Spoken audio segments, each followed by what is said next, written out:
प्यारे बच्चों नमस्कार। कक्षा 11 की भौतिक विज्ञान की ऑनलाइन क्लास में आपका स्वागत है। जैसा कि हम सभी लोग जानते हैं, पिछली वीडियो में हमने फर्स्ट लेसन को कंप्लीट किया, जिसमें हमने जाना था कुछ बेसिक चीज़ों के बारे में, जैसे भौतिक विज्ञान क्या है, विज्ञान क्या है, कोई आविष्कार होता है तो उसको कौन विधि से अपनाई जाती है, कुछ गैलीलियो के नियम, गुरुत्वाकर्षण के नियम, मूल बलों और कौन बल प्रकृति में पाया जाने वाला दुर्बल होता है, कौन सा बल प्रबल होता है, और कुछ हमने साइंटिस्टों के बारे में जाना था पिछले लेसन में। अब हम उसी को आगे बढ़ाते हुए अब अगला लेसन आता है हमारा मापन तथा त्रुटियाँ। क्या आता है? मापन तथा त्रुटियाँ। तो मापन तथा त्रुटियों के लिए किसी चीज़ को हमें तौलने या नापने के लिए किसी न किसी राशि की तो आवश्यकता होती है। जैसे हमें किलोग्राम है या फिर द्रव्यमान है, द्रव्यमान को नापने के लिए हमें किलोग्राम की आवश्यकता होती है। ऐसे ही हम समय को नापते हैं तो उसको सेकंड की आवश्यकता होती है। ऐसे ही हमें हर एक चीज़ को नापने के लिए किसी न किसी राशि की आवश्यकता होती है। तो मापन क्या है? किसी चीज़ को नापना। जैसे हमने कहा 5 किलो गेहूँ, ठीक है, कहा 5 किलो गेहूँ।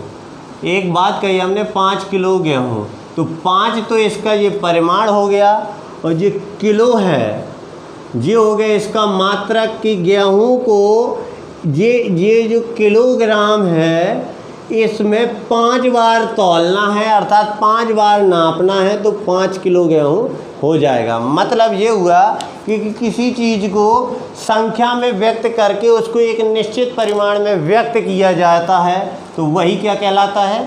मापन कहलाता है, अर्थात तौलना। तो मापन से के लिए हमें कुछ राशियों की आवश्यकता पड़ती है। तो सबसे पहले जानते हैं राशियाँ। राशियाँ क्या कहलाती हैं? राशियाँ, तो हेडिंग डलेगी हमारी राशियाँ। राशियाँ क्या हैं?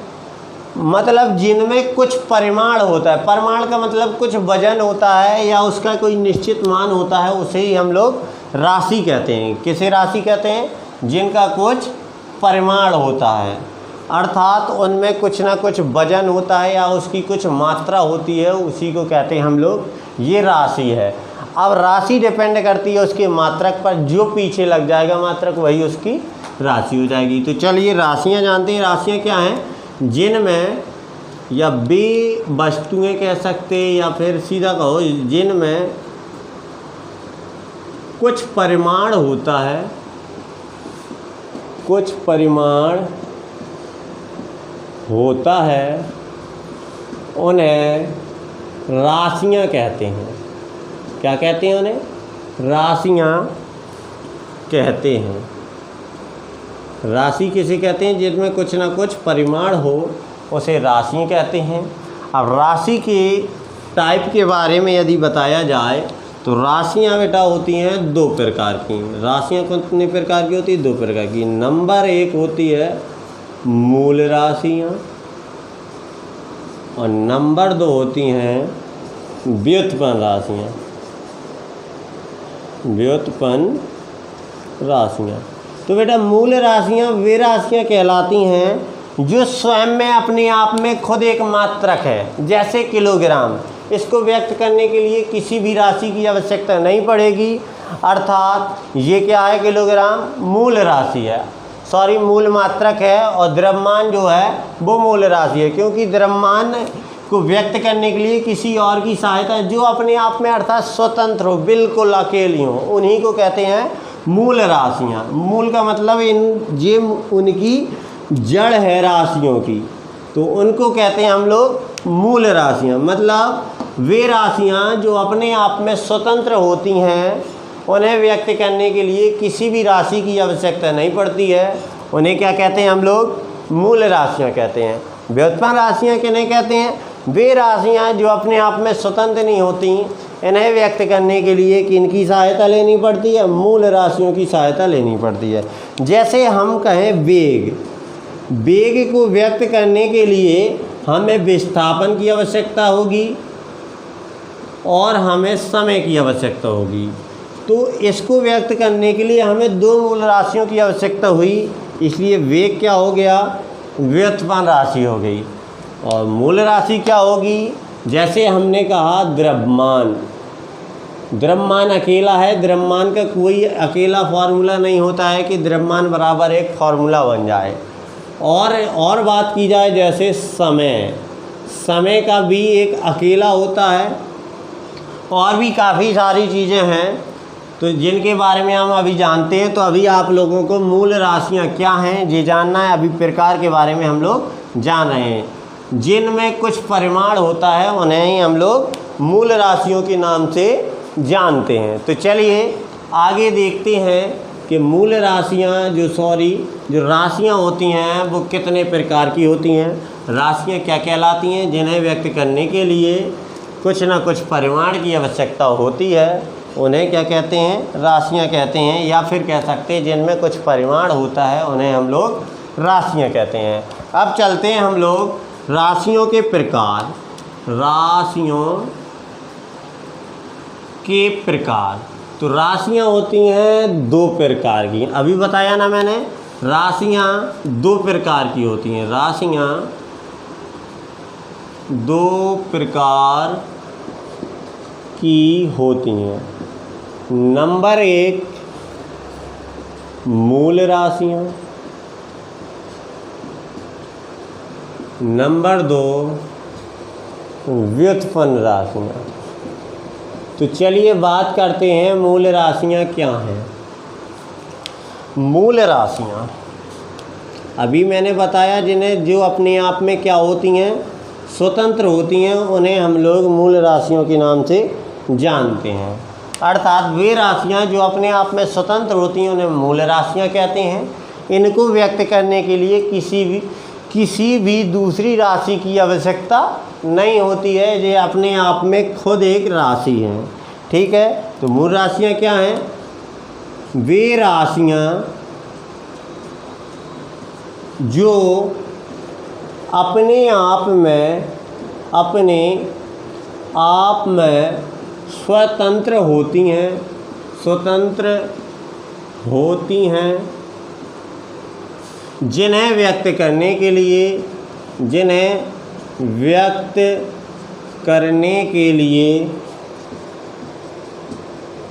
किसी दूसरी राशि की आवश्यकता नहीं होती। किसी दूसरी राशि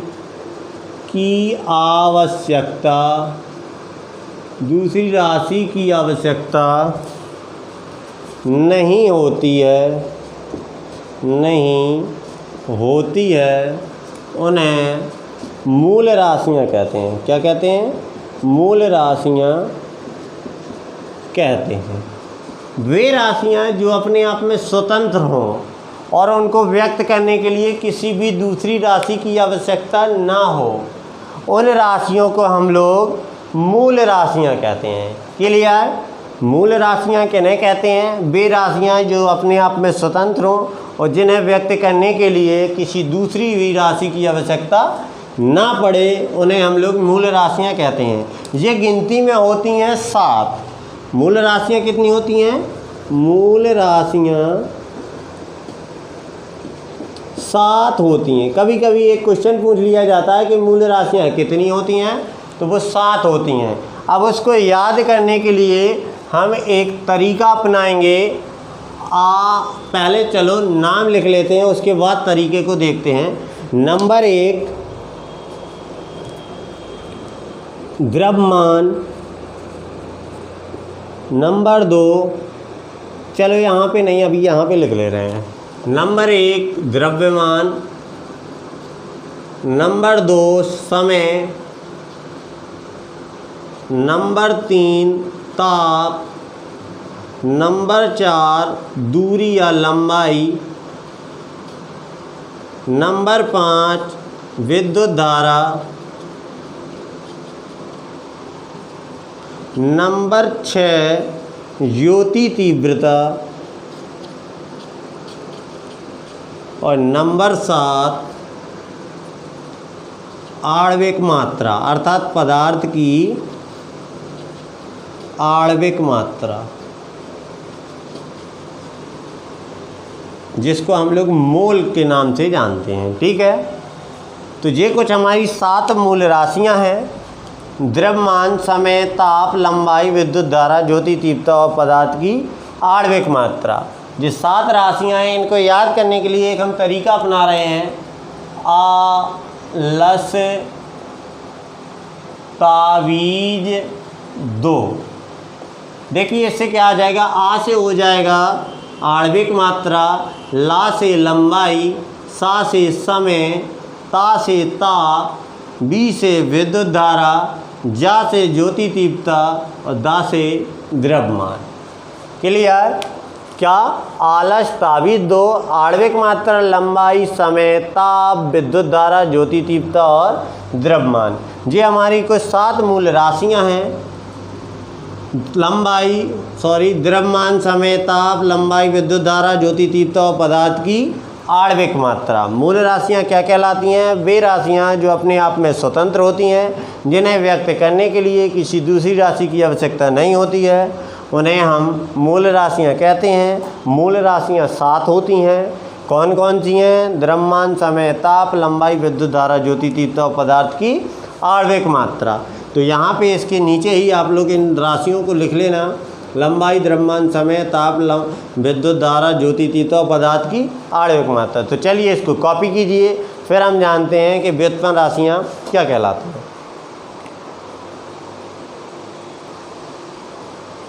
चलिए बेटा अब चलते हैं। अभी हमने जाना राशियाँ क्या हैं, जिनका में कुछ परिमाण होता है उन्हें राशियाँ कहते हैं। और राशियाँ हमारी 2 प्रकार की होती हैं, मूल राशियाँ और व्युत्पन्न राशियाँ। जिसमें हमने अभी अभी जाना मूल राशियाँ क्या होती हैं।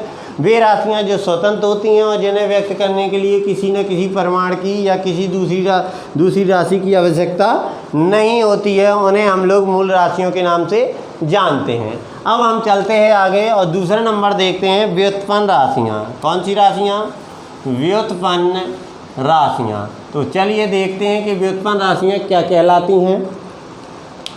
तो अब इसका जस्ट उल्टा होगा। वो मूल राशियों में वो स्वतंत्र थी, ये स्वतंत्र नहीं होंगी। उनको व्यक्त करने के लिए किसी भी दूसरी राशि की आवश्यकता नहीं पड़ती थी, इनको व्यक्त करने के लिए मूल राशियों की आवश्यकता पड़ेगी। तो उन राशियों को क्या नाम देंगे हम लोग? व्युत्पन्न राशियाँ। तो देखते हैं क्या है। वे राशियाँ जो पूर्णतः स्वतंत्र नहीं होती, पूर्णतः स्वतंत्र नहीं होती हैं तथा जिन्हें व्यक्त करने के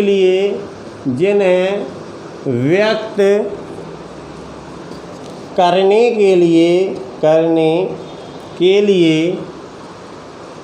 किसी मूल राशि की आवश्यकता होती है। मूल राशि की आवश्यकता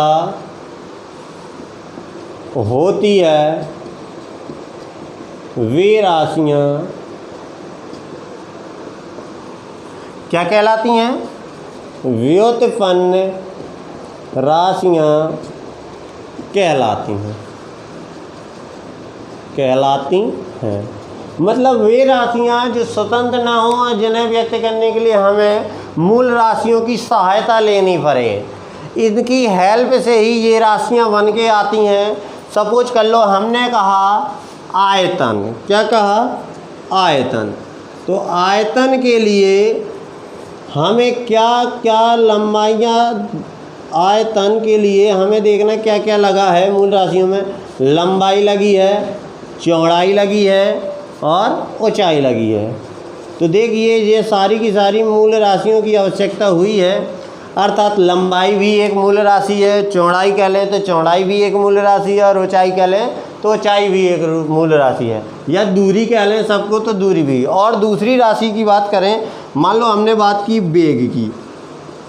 वेग क्या होता है? विस्थापन, अर्थात दूरी अर्थात लंबाई। तो विस्थापन, और हमें समय की आवश्यकता होती है। तो ये ऐसे ही हम बहुत सारी, जैसे हम बात करें बल की, तो बल को व्यक्त करने के लिए हमें द्रव्यमान की, और द्रव्यमान को के बाद हमें त्वरण की भी आवश्यकता होती है। तो त्वरण को भी हमारा मीटर की, यहाँ पे हमारा विस्थापन की और समय की 2 बार अर्थात समय के स्क्वायर की 2 बार आवश्यकता होती है। तो इसी प्रकार काफ़ी सारी व्युत्पन्न राशियाँ तो बहुत हैं, मूल राशियाँ ओनली 7 हैं। क्लियर? क्या कहलाती हैं व्युत्पन्न राशियाँ? वे राशियाँ जो पूर्णतः स्वतंत्र नहीं होती हैं, जिन्हें व्यक्त करने के लिए हमें मूल राशियों की आवश्यकता पड़ती है, उन्हें हम लोग व्युत्पन्न राशियाँ कहते हैं। इनकी संख्या कोई निश्चित नहीं है। उन 7 राशियों को छोड़ के जो भी राशि आ रही है, बल हुआ, कार्य हुआ, अपना जड़त्ता गुण हुआ, कुछ भी हुआ, वो सारी की सारी कौन सी राशियों में आ जाएंगी? व्युत्पन्न राशियों में आ जाएंगी। मूल राशियों 7 मूल राशियों को छोड़कर बाकी सभी राशियाँ, मूल राशियाँ को छोड़कर बाकी सभी राशियाँ व्युत्पन्न राशियाँ कहलाती हैं। अर्थात वे राशियाँ जिन्हें जो अपने आप में स्वतंत्र नहीं होती हैं और जिन्हें व्यक्त करने के लिए मूल राशियों की आवश्यकता होती है, उन्हें हम लोग व्युत्पन्न राशियाँ कहते हैं। नोट कीजिए, फिर आगे देखते हैं। चलो बेटा, अभी हमने पढ़ा मूल राशियाँ क्या हैं, व्युत्पन्न राशियाँ क्या हैं। राशियों के बारे में तो जान लिया, अब इनके मात्रकों के बारे में जानते हैं। क्या कहलाता है मात्रक? तो चलिए देखते हैं, क्योंकि इनको व्यक्त करने के लिए किसी न किसी चीज़ की तो आवश्यकता पड़ेगी। तो चलिए जानते हैं मात्रक क्या कहलाता है। तो किसी भी मूल राशि या किसी राशि को व्यक्त करने के लिए हम एक निश्चित मान को मान लेते हैं। जैसे हमारा 1 किलोग्राम है, तो ये हमने एक निश्चित वजन मान लिया कि इसको हम 1 किलोग्राम कहेंगे। चाहे जहाँ चले जाओ वहाँ 1 किलोग्राम, उनको कहते हैं इंटरनेशनल मात्रक कहते हैं। 1 किलोग्राम है तो वो 1 किलोग्राम ही रहेगा। निश्चित तौल अर्थात एक निश्चित मानक को क्या कहते हैं? मात्रक कहते हैं। मतलब किसी मूल राशि को व्यक्त करने के लिए एक निश्चित मानक को ही उस राशि का मात्रक कहते हैं। सपोज कर लो, हमने मान लिया समय है, 1 घंटे को मान लिया कि जब इतना समय घूम जाएगा तो इसको हम लोग 1 घंटा कहने लगेंगे। तो वो एक निश्चित मानक हो गया, उसे ही हम लोग क्या कहते हैं? मात्रक कहते हैं। तो चलिए, मात्रक की डेफिनेशन कुछ इस तरीके से होगी। किसी राशि को व्यक्त करने के लिए, राशि को व्यक्त करने के लिए, व्यक्त या फिर किसी राशि के परिमाण को व्यक्त करने के लिए, क्योंकि हम लोग उसका परिमाण व्यक्त करेंगे। किसी राशि के परिमाण को व्यक्त करने के लिए,